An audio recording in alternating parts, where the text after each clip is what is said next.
Hi friends, and welcome to Slime Rancher. With Monomi Park announcing the sequel to the much-loved exploration farming sim this summer, fans of the original game and my Twitch chat started sprouting ideas for what they would love to see in the game. Number 6 is my personal favorite, so stick around to see what we came up with. These are merely speculation and are in no way official or should be expected to make it into Slime Rancher 2. They're just things we think would be neat. Also, please keep in mind that this video does contain spoilers for Slime Rancher 1, so watch at your own discretion.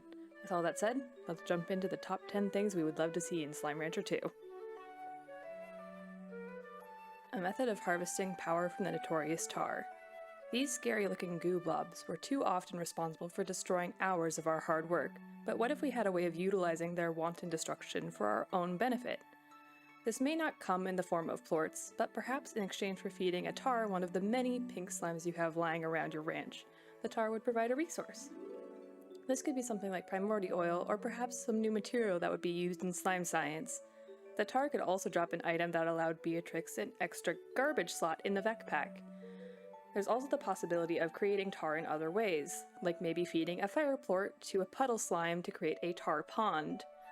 The tar presents so many unique possibilities, but it seems really underutilized in Slime Rancher 1. It's just some kind of bogeyman to prevent the player from experimenting too much with genetic mutation. Tars haven't had a real purpose in the game up until now, other than ruining your perfectly good experiments, but we may still find some good in you yet, you pesky buggers. Slimes with status effects. One of the most iconic slimes from the original game was the glowing green rad slime. Not only because it was just as cute and gleeful as its other slime cousins, but because of its unique area of effect radiation that was unlike anything else in the game.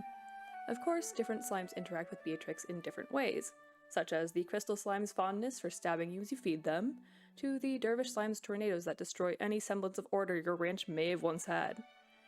What if the concept of those unique slimes could be applied to any of the new slimes in a way that allowed you to build some of your own fun on the far, far range? Imagine creating your own skating rink in a corral full of ice slimes, or building your own trampoline by bouncing on top of a ton of spring slimes. The pink slimes just simply don't do as good of a job, even with 200 of them in one corral. The possibilities here are really endless, and the slime effects were little more than an annoyance to your ranch in the first game. We would love to see some creativity in the ability to customize your ranch using slime properties. Speaking of ranch customization, a little more player input into your ranch's design would be a welcome addition. In the original game, ranch upgrades had predetermined aesthetics that could only be upgraded once through the 7Z Corporation's Rewards Club, but enabling the player to go a bit further could make all the difference in experiencing the far, far range all over again.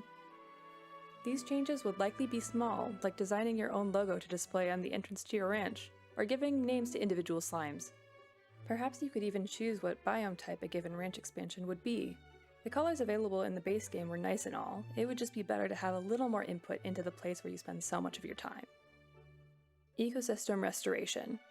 Let's be honest, one of the best moments from Slime Rancher 1 was the first time you used your immaculate problem-solving abilities to get this fancy water flowing in the glass desert. You then used those same immaculate problem-solving skills to spray it everywhere, including on a random stub of plant you found in the ground. And it grew into this whole oasis complete with new slimes, new plorts, and new foods to feed those new slimes to get those new plorts. Sadly, these oases were their own discrete entities that had a size limit to them. Imagine if you could convert an entire ecosystem into something never before seen in the far, far range. But maybe I'm biased because I'm an ecologist. Let me know what you think in the comments. The ability to revisit locations from the first game. Slime Rancher 1 had so many iconic biomes, and exploration was a central part of the player experience. The first time you opened the giant slime gate to the ancient ruins, or walked through the teleporter to the glass desert were magical moments that will live on in our hearts for years to come. Plus, who can forget those cute little slime songs?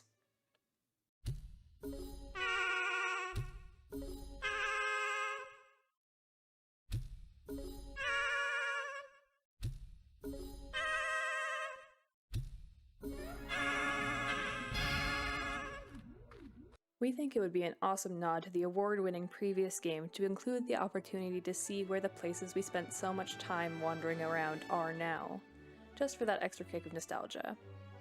Has the moss blanket fully consumed the dry reef? Has the indigo quarry adopted some of the fire flowers from the ash island into its own areas? How are our feral friends faring in the far lands? From the limited information available, it seems like Beatrix's ranch won't be in the same place. So will we get to see what remains of the parts of the far, far range we already fell in love with? We're certain that Slime Rancher 2 will have plenty of wonderful locations of its own. It would just be that extra cherry on top to see what's left of the world we knew. More incorporation of the 7Z Corporation into the storyline.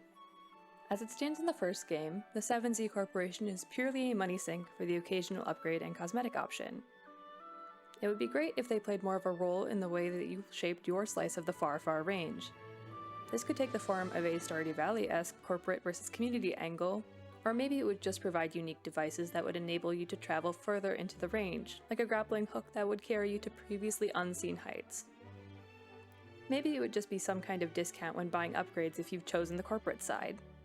Something a bit more rewarding for the money you spent on becoming the highest tier member would be nice, even though I like the ranch upgrades.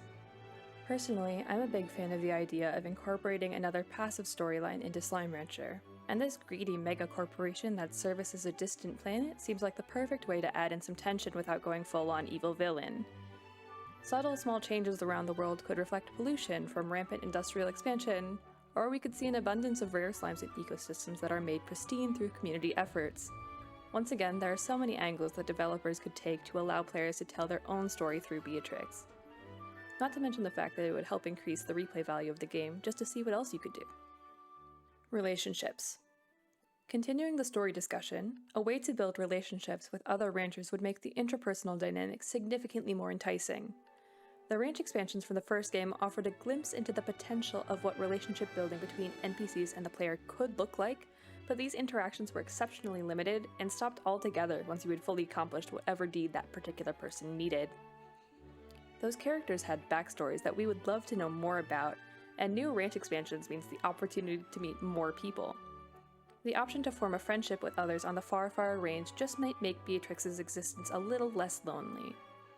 Especially since the only reason to interact with NPCs in the first game was to get certain upgrades. Once you had them, there was no point in talking to anyone anymore.